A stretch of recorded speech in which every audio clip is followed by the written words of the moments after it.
40대 초반의 여성이에요. 저는 30 중반에 결혼하고서 1년 만에 이혼했어요. 지금은 초등학교에 들어간 지 얼마 안 된 딸아이와 살고 있고요. 태어나서부터 쭉 아빠 없이 컸지만 똘똘하고 착하게 너무 잘 자라준 딸아이한테 진심으로 미안해하고 있어요. 아무리 아빠를 본 적 없다고 하지만 뱃속에 있을 때 제가 느꼈던 감정을 그대로 받아들였을 거라고 생각하면 그 충격을 이 조그마한 아이가 어떻게 감당했을지 상상이 잘 안 되거든요. 그럼에도 딸아이는 저 말고도 오빠 부부와 친정 부모님의 보살핌 덕에 지금까지 잘 자라준 것 같아서 너무 고맙더라고요. 사실 여러 일들이 있었기 때문에 아이 아빠는 멀리 있고 아이를 보러 올 수 있는 처지는 아니에요. 하지만 아이가 자기 아빠를 찾으면 어쩔 수 없이 보여주자 마음 먹고 있는데 오히려 아이는 아빠를 보고 싶지 않다고 하네요. 초등학교에 들어가서 자기는 절대 친아빠를 만나지 않겠다고 하는데 왜 그러나 싶었더니 전 남편의 누나, 그러니까 전 신우가 애를 우리 가족 몰래 찾아가서 진상을 부렸더라고요. 너무 기가 막혀서 저희 가족은 모든 합법적인 방법을 다 써서 아이와 신우가 만나지 못하게 조치를 했네요. 제가 아이를 가진 사실을 알고도 이혼할 수밖에 없었던 건 정말 진상이라는 말로밖에 표현이 안 되는 남편과 신우 때문이었어요. 남편의 유책 사유로 이혼을 하는데도 그 인간은 아주 뻔뻔하게 큰소리치면서 저한테 신혼집도 팔아서 저 다 가지라며 자기는 푼돈 같은 거에 연연하지 않는다고 했거든요.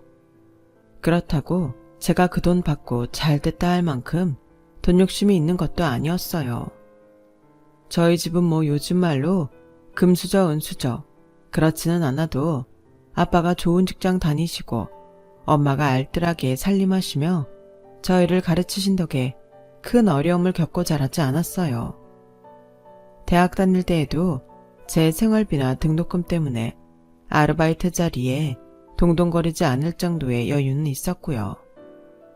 부모님은 저와 오빠가 필요한 돈은 두말 않고 지원해 주셨죠. 그렇다고 엄마 아빠가 돈을 헤프게 쓰시는 분들은 아니었어요. 아빠는 퇴직하기 전에 적당한 곳에 건물을 사셔서 노후도 준비하시고 저희에게 물려줄 것까지 따로 두신 정말 철저한 분이셨고 엄마도 마찬가지였어요. 아무리 돈이 남고 여유가 있다고 해도 함부로 낭비하거나 명품 같은 거 막 사서 쓰지 않으셨거든요. 저도 그렇게 보고 자라서인지 유행 따라서 우르르 뭐 사는 거에 휩쓸리지 않으며 살았고 돈도 쓸데없이 쓰지 않았어요. 그런 제가 남편과 사귀고 결혼까지 하게 된 건 그 사람이 꽤나 능력 있는 척 제 앞에서 쇼를 했기 때문이었어요. 영주 너 내가 명품 사면 항상 좀 놀라더라. 걱정하지 마. 나 그 정도 살 능력은 되는 사람이야. 아무렴 내가 돈도 없는데 그렇게 막 쓰겠어? 내가 언제 승우 씨 능력 없대. 그냥 내가 그런 걸 잘 안 사봐서 그렇지. 뭐 자기 돈 가지고 자기가 알아서 쓰는 거니 나 뭐라 안 그래. 각자 다 생활 방식이 있는 거니까. 솔직히 전 그 사람이 회사에서도 인정받고 괜찮은 사람이라 여겼고 그런 점을 좋게 봐서 결혼을 했던 거였어요. 남편은 어릴 때 엄마가 돌아가시고 대학 때 아버지까지 돌아가셔서 나이 차이가 10살이 나는 누나와 함께 살았었다고 해요. 우리 결혼해도 영주 너 우리 누나한테는 잘해주라. 누나가 나한테 엄마 노릇까지 대신해줬거든. 당연하지. 승호 씨한테 소중한 사람이면 나한테도 그런 거 걱정하지 마. 내가 잘해드릴게. 내가 진짜 결혼 하나는 잘하는 것 같다. 뭐 마찬가지 아니겠어? 승호 씨 능력 있고 싹싹하고 나한테도 잘하잖아. 서로 잘됐다고 생각하자. 우리 누나 막힌 사람 아니야. 너 시집살이 시키지도 않을 거고 다른 여자들처럼 네가 시댁 때문에 스트레스 받을 일 없을 거니까 진짜 마음 편하게 먹고 너 하고 싶은 대로 하면서 살아. 그런 남편의 말을 곧이곧대로 다 믿은 건 아니었지만 어느 정도는 제가 편할 거라고 생각했던 건 사실이었어요. 하지만 그건 저의 아주 큰 착각이었죠. 시누이는 지방에서 프랜차이즈 가게를 하고 있어서 당시 서울에 있던 저희한테는 자주 못 온다고 했었어요. 아무래도 휴일이 얼마 없는 장사다 보니 바쁘다고요. 그래서 결혼도 이런저런 복잡한 절차는 생략했으면 좋겠다고 해서 양쪽 집 인사드리는 건 건너뛰고 저희 부모님과 밥 한 번 먹고 바로 결혼식을 한 거나 다름없었어요. 그때 신우는 저와 친정 부모님한테 이렇게 말했어요. 이것저것 복잡하게 해봤자 어르신들도 힘드실 것 같고요. 우리 승호가 좋다니까 저는 빨리 자리 잡았으면 좋겠네요. 그냥 편하게 준비하셔서 둘 결혼시켰으면 해요. 부모님은 아무리 그래도 갖출 건 갖춰야 한다며 저한테 모자라는 돈은 보태주겠다며 최대한 혼수를 해주셨어요. 저는 이렇게 막 휩쓸리듯 결혼해도 되나 싶어서 어리둥절했는데 그때 먼저 결혼한 친구 하나가 이러더라고요. 원래 결혼이 하려 들면 그렇게 되는 것 같아. 이것저것 재고 막 준비하고 힘들게 하는 게 안 좋더라고. 왜 될 일은 된다고 하잖아. 좋게 생각해. 친구는 그렇게 저를 위로하려고 했던 것 같아요. 나중에 제가 이혼한 후에 저와 그 사람이 천생연분이라서 그렇게 빨리 결혼하게 되는 거라고 생각했다네요. 아무튼 저와 남편은 돈을 반반씩 내면 빠듯하긴 해도 수도권의 작은 아파트를 살 수 있어서 그렇게 하기로 했어요. 그때만 해도 저는 그 인간이 빚을 져서 그 돈을 마련했을 거라고는 꿈에도 생각하지 못했어요. 막 혼수가 오가고 결혼식이 일주일도 안 남았을 때 신우가 저를 부르더니 이렇게 말했어요. 영주야, 나는 분명히 우리 이것저것 따지지 말자고 했는데 사돈 어르신들이 나한테 해주신 거 알지? 그래서 말인데 나는 그런 건 허례허식이라고 생각하거든. 내가 뭐 안 해준다고 섭섭하게 생각하지 마. 나는 요즘 스타일로 너네끼리 스몰 웨딩해도 멀어 갈 사람 아니거든. 오히려 이런 걸 거추장스러워하지. 그러니까 나는 그냥 넘어간다. 오해하지 마. 안 해주는 건 안 해주는데 저희 부모님한테서 받을 건 다 받고 허례허식이라는 둥 하는 건 기분이 상했어요. 말투에서도 은근히 우리 부모님을 구식이나 쓸데없는 치장 같은 걸 좋아하는 사람처럼 보는 게 느껴졌고요. 자기가 우리한테 스몰 웨딩처럼 하라고 했으면 우리 친정에서 해주는 것도 받지 말아야 되는 거 아닌가요? 그래도 그때는 신우가 미처 준비를 못했는데 우리 집에서 예단을 받으니 당황해서 그러나 보다 했죠. 그런데 결혼하고 보니 남편의 경제 상태는 그 사람이 말했던 것과 영 딴판이었어요. 남편이 자랑하듯 말했던 신혼의 가게도 딱히 잘 되는 게 아니었고요. 남편은 자기가 회사에서 팀을 다 이끄는 것처럼 말하고 인센티브도 많이 받는다고 항상 자랑을 했었어요. 그래서 그 돈으로 명품도 많이 사고 돈도 잘 쓴다고 생각했죠. 그런데 결혼하고 2달도 안 돼서 우연히 보게 된 남편의 카드 명세서들은 정말 입을 다물 수가 없을 정도였어요. 게다가 대출 독촉 전화까지 와서 저는 너무 당황했어요. 승우씨, 오늘 대출금 빨리 갚으라고 독촉 전화 왔었어. 무슨 대출 받았어? 그리고 무슨 카드를 이렇게 많이 써? 보니까 현금 서비스 받아서 다른 카드 맞고 그런 거 같은데? 아니, 남의 명세서를 왜 보고 그래? 침대 옆에 버젓이 놓고 간 사람이 누군데 그래? 내가 보는 게 싫으면 버리든지 다른 데 두지 그랬어. 그게 내가 예전에 차 살 때 이것저것 지출한 게 있어서 그게 계속 누적돼서 그래. 대출은 집 때문에 받은 거고. 너한테 나 밤 보탤 돈 안 된다고 말을 못 하겠더라고. 아니 그럼 전세를 얻었지. 무리해서 집을 사진 않아도 됐잖아. 넌 그럴 돈이 된다는데 내가 어떻게 안 된다고 말하냐? 난 너한테 맞춰주느라 한 건데 되게 뭐라고 하는 것 같다. 나는 너 생각해서 그런 건데 꼭 그래야겠어? 남편은 그렇게 제 말을 섭섭해하기만 했고 끝까지 자기가 돈 관리를 잘못했다고 인정을 안 했어요. 그러더니 퇴근하고 와서 저한테 이러더라고요. 있지. 영주 너 돈 좀 있다고 했잖아. 그걸로 먼저 내가 받은 대출 갚으면 안 돼? 솔직히 계속 독촉 전화 받는 거 너도 스트레스잖아. 어차피 우리 같이 사는 집이고 다 공동재산인데 빚 때문에 이 집 팔고 전세 가는 것도 남보기 우습고 어떻게 안 될까? 내가 생활비 더 내든지 할게. 지금 승호 씨가 생활비 더 낼 상태는 돼?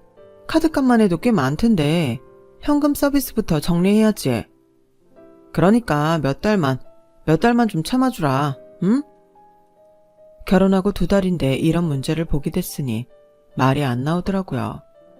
결국 저는 제 돈으로 남편 대출금을 갚아주고 현금 서비스까지 정리한 다음 남편한테 약속을 받았어요. 다음 인센티브는 3개월 있어야 받는다며. 그럼 그때까지는 사고 싶은 거 있어도 좀 자제해. 우리 결혼 전에 약속한 게 있잖아. 나 혼자 생활비에 경제적 부담 다 떠안으라고 하는 건 아니지. 우리 둘 다 일하니까 버는 만큼 비율 정해서 내기로 했잖아. 알았어. 나도 그럴 생각이었어. 처음부터 좀 미안하긴 하네. 암튼 고마워. 자기 빚이 없어졌다는 사실만 홀가분해하는 남편이 너무 철없이 느껴졌지만 그래도 저는 남편을 믿었어요. 하지만 남편은 그달에 또 한 번에 몇백 되는 카드를 긁었더라고요. 제가 너무 기가 막혀서 알아보니 강남의 꽤 유명한 명품 편집샵에서 쓴 돈이었어요. 승호 씨, 내가 사고 싶은 거 있어도 좀 자제하자고 했잖아. 근데 그 말한 지 일주일이나 됐어? 이게 또 뭐야? 아니 넌 왜 자꾸 내 카드 사용 내역을 보고 그래? 승호 씨가 보라고 나한테 비번까지 다 가르쳐 놓고 무슨 소리야? 돈 안 쓸 테니까 확인해 보라며. 그거 누나한테 사서 보낸 거야. 누나 고등학교 동창 모임 있다는데 안 그래도 혼자 사는데 취례하게 하고 나갈 수 없다고 하잖아. 동창들이 얕본다고. 너도 그런 자리 어떤 줄 알지? 서로 웃으면서 만났지만 싹 스캔하고 잘 사나 못 사나 그런 거 속으로 다 계산하는 거. 누나, 나한테는 엄마이자 누나인데 그 정도 기는 펴게 해줘야지. 우리 집에서 예단으로 보낸 옷들도 있는데 그거 입으면 됐지 않아? 무엇보다 이거 너무 과해. 자켓 하나에 몇백이 말이 돼? 네가 그런 거 안 사봐서 몰라서 그렇지. 다 그 정도 해. 비싼 것도 아니야. 그리고 니네 집에서 해준 옷들 누나 스타일 아니래. 그래서 못 입겠다고 하더라고. 정말 입만 열면 나오는 말들이 어쩌면 하나같이 제 뒷목을 잡게 하는지 정말 남매가 똑같아도 너무 똑같았어요. 그리고 신우가 아예 남편 카드 하나를 갖고서 여기저기 써대더라고요. 비싼 건 다 남편 카드로 쓰고 있었어요. 아니, 아무리 자식 같은 동생이고 엄마 같은 누나라지만 정도라는 게 있잖아요. 버는 것보다 훨씬 많은 돈을 쓰면 어떻게 하라는 건지. 저는 이 남자 인센티브가 얼마길래 이런 돈을 다 감당했나 싶었고 신우도 정말 동생을 생각한다면 이렇게 돈을 쓰면 안 된다는 생각이 들었어요. 그리고 남편이 신우 자켓을 사준 그 명품 샵에서는 남편을 VIP로 등록을 해놓았더라고요. 한 해에 가서 쓰는 돈이 몇천 원 돼야 VIP인데 그 명품 샵에서 일반인 VIP는 웬만한 사업가 아니고는 없다고 하더라고요. 근데 제가 결혼하고 알게 된 사실은 남편 연봉이 그만한 돈을 감당할 수 없는 건 당연할 뿐더러 저보다도 연봉이 1000 정도 적다는 거였어요. 승호 씨, 이건 아니야. 이러다 우리 진짜 파산해. 형님한테 카드를 정 드려야겠으면 한도 적은 걸로 드리고 승호 씨도 지금처럼 쓰면 안 돼. 형님이 정말 승호 씨를 자식 같은 동생으로 생각하면 승호 씨 사정도 알아주셔야지. 아니 그냥 동생이어도 이건 아니야. 그건 그런데 내가 누나한테 미안해서 말을 못하겠어. 아무래도 엄마처럼 따르며 살았으니 말하기가 어려운 것 같아 보였어요. 결국 저와 남편은 신우에게 가기로 한 주말에 둘이서 같이 카드 문제를 이야기하기로 했어요. 저는 신우가 당연히 카드를 안 쓴다고 할 줄 알았어요. 그런데 신우의 반응은 정말 예상과 너무 달랐어요. 아니, 내가 쓰면 얼마나 쓴다고. 요즘 우리 가게 장사도 안 되고 스트레스 해소하려고 그러는 건데 결혼했다고 이런 것부터 눈치 주기 시작하는 거야? 그런 거 절대 아니야 누나. 내가 다시 형편 나아지면 꼭 다시 줄게. 잠깐만 그런 거니까 좀 참아줘. 알았어. 네가 힘들다는데 내가 눈치 없이 쓸 수 있니? 그래도 결혼했다고 마누라 눈치 보고 그러지는 마. 너 기표고 당당하게 살라고. 전처럼 너 하고 싶은 대로 하고 살고. 라며 저를 한번 쓱 훑어보는데 진짜 한마디 하려고 했는데 옆에서 남편이 저를 쿡 찌르는 바람에 그냥 입을 다물고 말았어요. 생각해보면 그때 진짜 한마디 해줬어야 하는 건데 말이죠. 아니, 자기 동생 빚더미에서 구제해줬는데 무슨 내 눈치를 보느라 돈을 못 쓰게 한다는 식으로 말을 하는 건지, 그리고 이 남매는 툭하면 기펴고 당당해야 된다는 말을 입버릇처럼 하는 건지 이해가 안 되더라고요. 왜 돈을 마음대로 써야만 당당한 거고 기펴는 거라고 생각할까요? 저는 그런 생각이 두 사람 인생에 큰 망조를 들게 한 거라고 봐요. 그때부터 시누이는 툭하면 저한테 전화를 걸어대기 시작했어요. 오늘 중학교 때 베프를 만났는데 걔는 땡땡땡 신상 입었더라. 걔 지가 돈 벌어본 적도 없는 애거든. 참 저런 팔자는 타고나나 봐. 나 동네 친구들 만났는데 다들 신상 입고 나온 거 있지? 최소 제일 못 입은 애도 백화점 입점옷인데 나만 입던 거에 쓰던 가방에 이제 창피해서 어디 나가지도 못하겠어.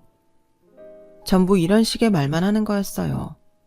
아니, 장사를 하는 사람이 허구한 날 친구만 만난다고 하는 것도 너무 이상했고, 정말 친한 친구랑 만났으면 못했던 이야기하고 정을 나누는 게 일상 아닌가요? 그런데 맨날 쟤는 머리 벗고 딴 애는 뭘 쓰고 나왔고 무슨 백을 들었고 그런 것만 체크를 하고 다니는지 진짜 정신이 딴 데 팔렸다는 게 다른 게 아니더라고요. 형님, 저번에 예단으로 받으신 가방하고 구두도 명품이잖아요. 그것도 괜찮을 것 같은데요. 혹시 승호가 얘기 안 했니? 그거 너무 올드해서 난 못하겠더라. 나랑 안 맞아. 에휴, 이참에 중고로 내놓을까? 명색이 명품이니 돈은 제대로 받을 수 있겠지? 그거 팔아서라도 뭐 좀 장만해야겠네. 자기 아들이나 다름없다는 동생이 결혼할 때 받은 예단을 중고로 팔겠다는 말을 제 앞에서 아무렇지도 않게 하니 저는 정말 신우한테서 정남이가 다 떨어졌어요. 계속되는 그런 전화를 제가 어떻게 다 감당할 수 있겠어요. 게다가 시도 때도 없이 전화를 해대서 일하는 데에도 지장이 정말 많았거든요. 형님, 제가 지금 직장이라 나중에 전화 드릴게요. 형님, 제가 지금 미팅 나왔거든요. 좀 시간 오래 걸릴 거예요. 이런 식으로 전화를 끊고 이야기를 들어주지 않자 한동안 전화가 오지 않고 잠잠하더라고요. 제가 핑계대느라 바쁘다고 한 게 아니라 정말 회사로 전화를 해서 끝없이 자기 옷도 없고 쓸 돈도 없다고 질리게 하는데 인내심의 한계가 오고 있을 때였어요. 그러다 한 번은 가게 하루 쉰다고 저희 집에 온 적이 있었어요. 같이 점심을 먹고 차 마실 때까지는 그래도 분위기 나쁘지 않고 괜찮았는데 그 다음이 문제였어요. 승호야, 너 정혜 알지? 걔는 친정에서 가게 차려줘서 그렇게 장사가 잘 된대. 그래서 시댁에도 용돈을 그렇게 많이 드린다더라. 정희, 네 중학교 동창이잖아. 알지 정희. 잘 됐네. 걔네 집 원래 잘 살잖아. 그러게 말이야. 돈 벌 줄 아는 사람들은 그렇게 눈치가 빠르고 센스도 좋은 것 같아. 그러니 걔도 장사를 그렇게 잘해서 시댁에 용돈도 팍팍 주고 그러지. 제가 아무리 눈치가 없어도 저 들으라고 하는 소리인 거 왜 모르겠어요. 시댁에서도 그 여자분한테 잘해주시나 보네요. 원래 사람 마음이라는 게 오고 가는 거잖아요. 아무리 돈을 잘 번다고 아무한테나 그렇게 하겠어요? 저는 회사에서 월급쟁이 생활하고 돈 모은 거지만 그래도 승호 씨랑 결혼했다는 의리로 빚 다 갚아줬잖아요. 남편 아니면 의리로 그러기 힘든데 그 여자분 시댁이 여자분한테 잘하는가 보네요. 스트레스 안 받게 하고요. 제 말에 신우와 남편은 눈이 동그래져서 서로를 쳐다보더니 저한테 아무 말도 못하고 얼굴이 빨개졌다 파래졌다 아주 볼만하더라고요. 제가 그동안 별말 안 하니 한마디 대꾸도 못하는 그런 사람인 줄 알았다가 아주 놀란 모양이더라고요. 그 신우는 별 말 없이 앉았다가 그만 가보겠다면서 자리에서 일어났어요. 그리고 가기 전에 들으라는 듯이 이런 말을 하더라고요. 지가 시집살이도 안 하고 다른 며느리들보다 편히 살면 눈치껏 알아서 잘할 일이지. 하지만 저는 끝까지 조심히 들어가세요. 멀리 못 나가요. 라는 말만 하고 용돈을 드리지 않았어요. 솔직히 신우는 남편 카드만 못 썼을 뿐이지 제가 매달 꼬박꼬박 용돈 보내주고 있었거든요. 남편이 자기네 회사 인센티브가 줄었다며 생활비 낼 돈도 부족하다고 하도 우는 소리를 하길래 제가 대신 보내고 있었는데 저렇게 노골적으로 다른 사람 비교하고 내가 편하게 산다는 식으로 말하며 돈 더 달라고 눈치를 주는데요. 저는 줄 수 있다고 해도 더 주고 싶지 않더라고요. 그렇게 시간이 지나면서 결혼 1주년이 다가올 즈음에 저는 임신 5개월에 접어들었고 생각보다 입덧을 오래 하고 안정되는 데에 시간이 걸려 체력적으로도 마음도 아주 힘든 시간을 보내고 있었어요. 제가 아이 갖고 병원에도 몇 번 실려가고 아무것도 못 먹어서 힘이 들어 친정엄마가 와서 저 돌봐주곤 하셨어요. 그러니까 신우한테서 연락이 딱 끊기는 거 있죠. 혹시라도 자기가 뭐 해줘야 될까봐 그러는 게 너무 속 보이더라고요. 남편도 맨날 자기 바쁘다며 병원 한 번을 같이 가주지 않고 급기야 집에 안 들어오는 날들도 생겼어요. 처음에는 야근에 출장이 많아졌다고 해서 그런가 보다 했는데 시간이 가면 갈수록 너무 자주 집을 비우기도 하고 밤 12시 넘어서 들어오는 건 예사가 돼버렸어요. 그러다 병원 검진을 가야 하는데 같이 가주시기로 한 친정엄마가 갑자기 바쁜 일이 생기셔서 못 가게 된 날이 있었어요. 승호씨, 내일 병원 가는 거 우리 엄마가 외삼촌 집에 일이 생겨서 거기 가봐야 된다고 하시네. 내일만 승호씨 나랑 같이 가줄 수 있어? 나 임신하고 지금까지 한 번도 병원 같이 가준 적 없잖아. 이번에는 좀 같이 가주라. 아 진짜 너는 나이가 몇인데 맨날 병원을 같이 가달래? 내가 그렇게 할 일 없는 사람으로 보여? 짜증나게 정말. 그러더니 그 밤에 옷을 집어들고 도로 나가는 거 아니겠어요. 처음에는 너무 황당해서 아무 말도 안 나왔는데 시간이 갈수록 괘씸하고 기가 막혀서 열불이 나더라고요. 저는 남편한테 다시 들어오라고 몇 차례나 문자를 보냈지만 남편은 끝까지 답이 없었어요. 그랬더니 다음날 오후에 저한테 문자를 보냈더라고요. 영주 네가 아이 낳으면서 회사 그만둘지도 모르니 내가 한 푼이라도 더 벌어야 돼서 예민한데 넌 자꾸 어리광만 부리는 것 같잖아. 너도 사회생활하면서 그렇게 뭘 모르는 소리만 해. 나도 우리 집 어떻게 꾸릴지 열심히 궁리 중이니까 좀 그런 소리는 하지 마라 진짜. 이게 미안해서 보낸 건지 자기 행동이 옳으니 나한테 토달지 말라는 건지 참 헷갈리는 문자였어요. 그런 일을 겪으면서 결혼 전 남편이 저한테 보여줬던 능력 있고 사교성 있고 싹싹하던 모습과 지금의 남편 모습을 여러 번 번갈아 떠올리게 됐어요. 그리고 아무래도 제가 사람을 잘못 본 것 같다는 결론을 내리게 되었죠. 하지만 원래 결혼이라는 건 자기 모습이 다 드러나기 마련이니 연애 때와 같을 순 없는 거잖아요. 그때만 해도 그저 내가 사람을 잘못 봤네 하고 푸념 정도로 끝났는데 진짜 어마어마한 일이 터지고 말았어요. 그때 저는 겨우 입맛이 되돌아오기 시작해서 회사에서 먹는 걸로 모든 걸 버티고 있었어요. 자꾸 졸음이 쏟아지기도 하고 몸이 무겁고 위가 눌리는 것도 맛있는 걸 먹으며 주의를 환기시키곤 했거든요. 그렇게 회사에서 전보다 무거운 몸을 이끌고 힘겹게 일을 하고 있는데 생전 처음 보는 여자가 절 찾아왔더라고요. 안양주 씨 맞죠? 저랑 잠깐 얘기 좀 하실래요? 보자마자 대뜸 저를 사무실에서 불러낸 화려한 차림새에 향수 냄새가 짙게 나는 그 여자는 상상도 못할 얘기를 하더라고요. 이제 그만 승호 씨 좀 놔줄래요? 승호 씨 저랑 결혼할 무렵부터 만났어요. 이미 저희 사이는 깊어졌고 헤어질 수 없는데 승호 씨는 당신하고 결혼을 깰 수가 없다고 하더라고요. 그래도 저는 좋으니까 계속 보자고 했어요. 당신이 그 사람 돈 가지고 괴롭힌 거, 형님한테 카드 뺏은 거 제가 다 알고 있거든요. 승호 씨 속상해할 때마다 제가 너무 마음 아팠고 얼마 전부터는 임신했다고 그렇게 승호 씨 들들 볶는다면서요? 임신한 게 유세예요? 그건 아니잖아요. 승호 씨도 안영주 씨한테 마음 떠났는데 태어날 아기 걱정에 쉽게 정리 못하고 있어요. 그러니까 안영주 씨가 어른스럽게 정리해주세요. 저는 처음에 누가 저한테 악질적인 장난을 한다고 생각해서 헛웃음이 나왔어요. 하지만 그 여자 표정은 절대 장난이 아니었어요. 저는 무슨 일인지 알겠으니까 이만 돌아가 달라고 하고 사무실로 돌아왔어요. 무슨 말을 더 하려던 그 여자는 제가 지금 근무 시간이라고 하자 별 수 없이 자리를 떴고요. 제자리에 앉아 있는데 제가 대체 무슨 말을 들은 건지 머릿속이 빙빙 돌며 정리가 잘 안 되더라고요. 그렇게 어지럼증이 계속되던 저는 결국 의자에서 미끄러져 주저앉고 말았고 제 건강을 걱정해주던 회사 동료들이 놀라서 저를 얼른 병원 응급실로 데려갔어요. 응급실에서 링거를 맞고 처치를 받는데 그제야 눈물이 터지더라고요. 환자분, 아기 아무 이상 없으니까 걱정 마세요. 빈혈 말고 다른 이상은 없지만 그래도 며칠 안정 취하세요.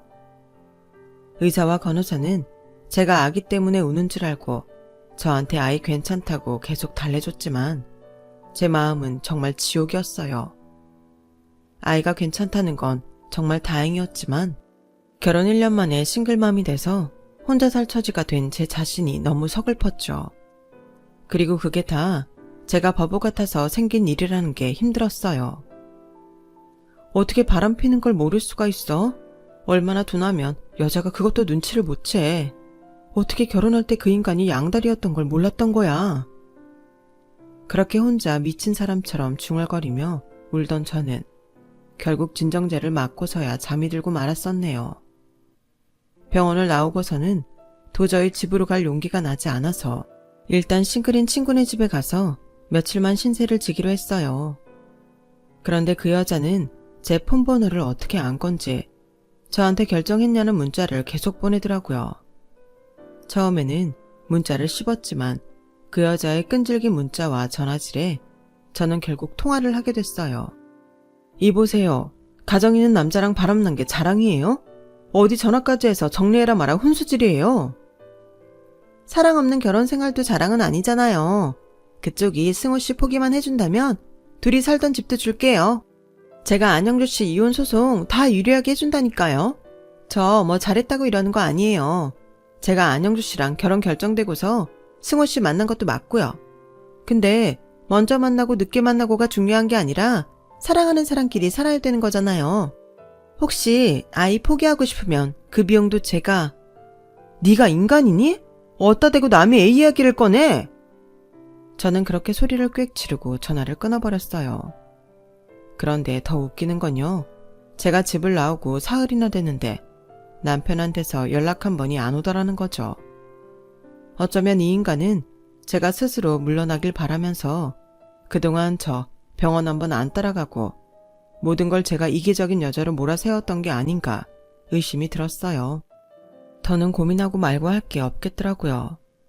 저는 바로 친정으로 가서 그동안 있던 일을 이야기했고 부모님은 잔뜩 화가 나셔서 인맥을 다 뒤져 저한테 제일 비싼 변호사를 붙여주셨어요.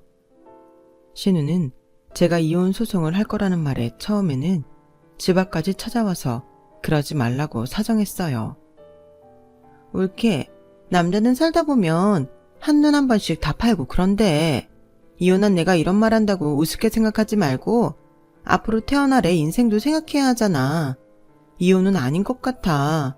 올케가 그냥 눈 딱 감고 넘어가면 될 일이야. 형님, 승호씨 저 집 나오고 한 번도 찾지 않았어요. 그 여자가 제 회사 폰 번호 다 알고 있고 저와 승호씨 사이에 무슨 일이 있었는지 다 알고 있으면 얘기 끝난 거 아닌가요? 제가 승호씨 뭘 믿고 그냥 넘어가야 되는데요. 왜 제 인생을 남의 껍데기만 붙들고 살라고 하세요? 지금 21세기예요, 형님. 형님 말씀대로 형님도 이혼하셔놓고 저한테는 이렇게 말씀하시면 안 되죠. 아, 정말 단단히 화가 났네. 일단 화 좀 풀고 있어. 라며 신우는 끝까지 자기 주장만 내세우고 가버렸어요. 그런데 보름이나 지났을까요? 신우가 다시 저를 보자고 찾아왔더라고요.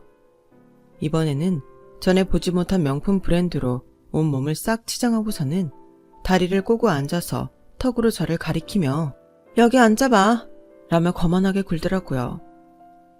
보아하니 올케 마음 바뀔 것 같지 않아서 말이야.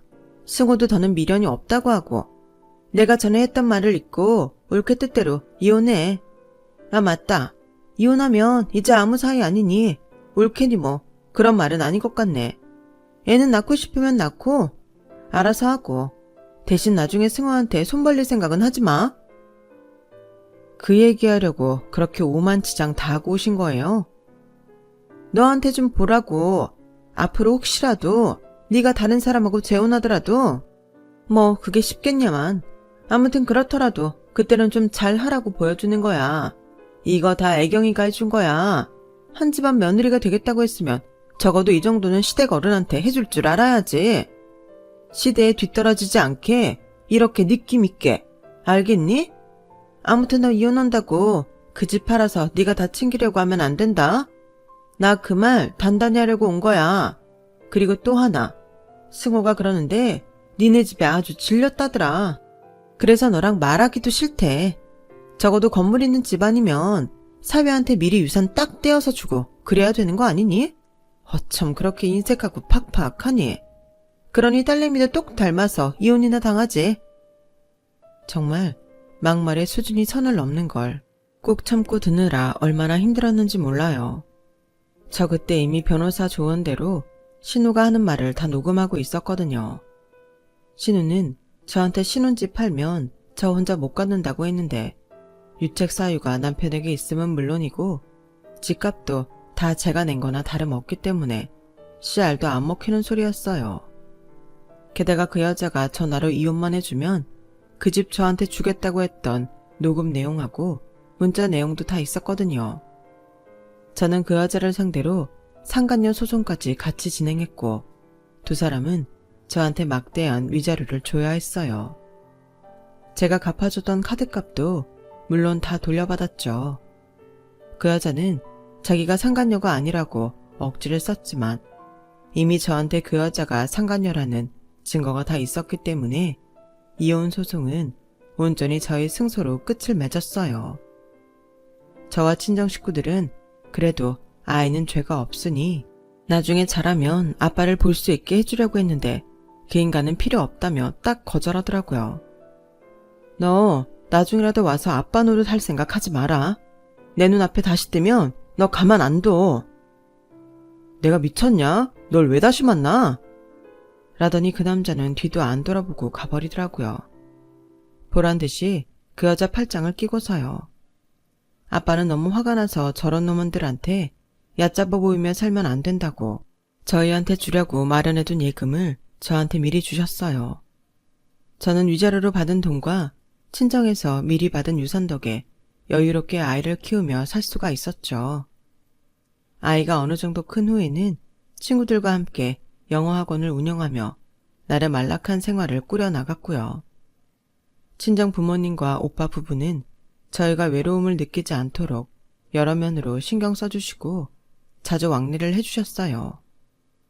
그렇게 딸아이가 사랑 속에서 성장해서 초등학교에 들어갔는데 그때까지 단 한 번도 연락 없고 아이를 보러 온 적도 없는 신우가 갑자기 얘한테 나타나서 아빠한테 가자고 했다는 거예요. 신우가 어떻게 한 건지 애는 얼굴도 모르는 아빠 만나고 싶지 않다고 화를 내더라고요. 뭐 그 신우 예전 행동들을 생각하면 아이가 싫어할지만 골라서 했을 것 같긴 했어요. 저희가 접근 금지 명령을 신청하고 딸이 어디 갈 때면 꼭 누구 한 명이라도 붙여서 같이 다니곤 하는데 느닷없이 남편이 제 영어학원을 찾아왔더라고요. 아직 접근 금지 명령 나온 거 아니니까 만나도 되잖아. 그리고 그건 혜지한테만 해당되는 거고. 야, 너 내가 뭐라고 했는지 잊었어? 내 눈앞에 다시 나타나면 가만 안 놔둔다고 했어, 안 했어? 다 지난 얘기를 뭘 다시 하고 그래. 겉보다도 영주 너 학원도 잘 되고 꽤 잘 산다고 하더라. 왜? 그게 너라는 인간하고 무슨 상관인데? 왜 상관이 없어. 내가 혜지 아빠잖아. 혜지 계속 혼자 키우기 힘들지 않아? 나 좋은 아빠라고는 못하겠지만 그래도 노력은 해볼게. 아이는 그래도 엄마 아빠 다 있어야 안정적이잖아. 아이 볼 수 있게 해준다는 것도 싫다고 하고 간 게 너라는 인간이야. 이제 와서 무슨 꿍꿍이야? 제가 말을 탁 끊어버리자 그 인간은 안 되겠다 싶었는지 갑자기 제 앞에 무릎을 꿇더군요. 그래, 솔직히 말할게. 나 그년한테 완전 대었어. 그년 아동복 공장한다고 중국에 공장을 짓네 어쩌네 하더니 우리 눈에 가게까지 다 빼먹고 사라졌다고. 그게 벌써 2년 전 일이고. 솔직히 너한테 다시 찾아올 면모가 없었는데 그래도 내가 애 아빠니까 너 잘 살고 있으니까 이제는 잊고 받아주지 않을까 해서. 근데 며칠 전 누나가 혜지한테 실수를 한 모양이더라고. 애를 억지로 붙잡고 아빠랑 같이 살아야 된다고 하고. 누나도 나쁜 마음은 없었어. 그러니까 다 잊고 우리 다시 잘해보자. 영주야, 이번엔 진짜야. 저는 그 인간 말이 다 끝나기도 전에 책상에 있던 화병물을 그 인간 머리 위에 쏟아 부어버렸어요. 아니, 무슨 인간이 이렇게 뻔뻔할 수가 있는 걸까요? 이미 저는 그 인간들이 어떤 말도 통하지 않는다는 걸 알고 있었어요. 그래서 제가 한 말은 단지 이것뿐이었어요. 너, 내가 개인 경호원 고용해서 비 오는 날 먼지나게 두들겨 패기 전에 당장 꺼져. 내가 분명히 경고했어. 야, 영주야, 혜주 엄마. 저는 딸아이 이름이 그 인간 입에서 나오자마자 냅다 뺨따기를 갈겨버렸어요. 내 딸 이름 함부로 입에 올리지 마. 안 나가면 영업방에 무단침입 이런 거 다 엮어서 유치장 보낸다. 제 표정을 본 남편은 장난이 아니란 걸 깨닫자 얼굴이 노래지더니 머리부터 어깨까지 흠뻑 젖은 채로 그대로 도망치듯 학원을 빠져나가더군요. 이후 저희는 그 남매에 대한 접근 금지를 받아냈고 폰 번호도 다 바꾸고 아이와 함께 친정 바로 옆으로 이사를 가버렸어요. 이런 모든 조치를 해도 그 파렴치한 인간들이 다시 나타날 때를 대비해야겠다는 생각이 들었거든요. 그런데 정말 그 후 신우가 다시 우리 학원에 나타났고 그때 딸아이를 데리고 가려고 해서 결국 오빠까지 전화받고 불이 나게 오지 않았겠어요.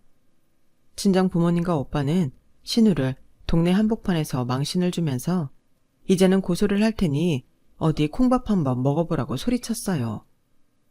그렇게 혼쭐이 나고서야 그 인간들은 얼씬도 하지 않게 됐네요.